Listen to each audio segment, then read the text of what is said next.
support. Okay?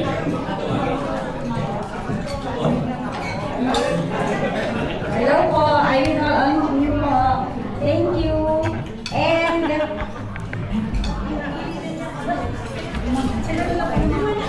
okay, the brothers and sisters of our birthday celebrator is here with us. Ayan. Who will give the greetings after the picture taking? Greetings daw. Greetings for your sister, Sister Cora. Tigisa sila. Oo, tigisa na lang sila. Isa-isa. Ay, Yan lang kayo, Steve. Dito lang daw kayo.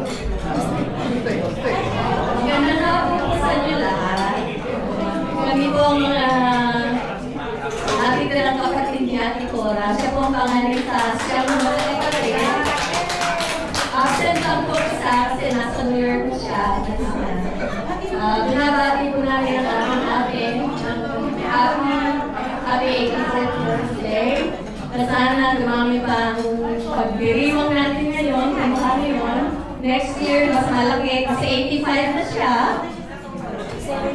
We pray that you have a healthy life and mawala na daw yung mga sakit niya.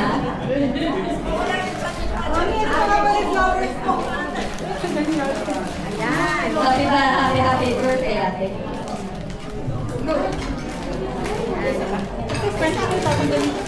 Good afternoon po sa lahat ng mga guests. Nakakasalamat kami at nakapit kayo sa kaarawan ng aming ate.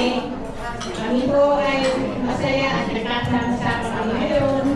Sana ate, bumakas ka pa at marami pang birthday ang ating pagsasamahan. We love you. Ako nga ay panlima sa mga kapatid. Hindi po ako bunso. Isa lang masasabi ko sa ate ko. Keep it up, ate. Keep it up. Kaya na yan. Kaya na yan. Next year, 85. Uuwi yung mga anak mo. Lahat ng anak mo uuwi next year para i-celebrate yung 85th birthday. Right, Chari? Okay.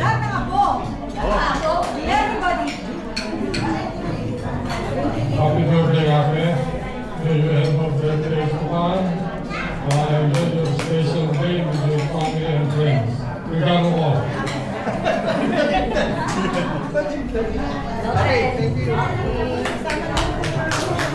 So, please join us here, yung table. Yes, opo. That's what I'm talking about. Please join us here in front, yung pong nasa table.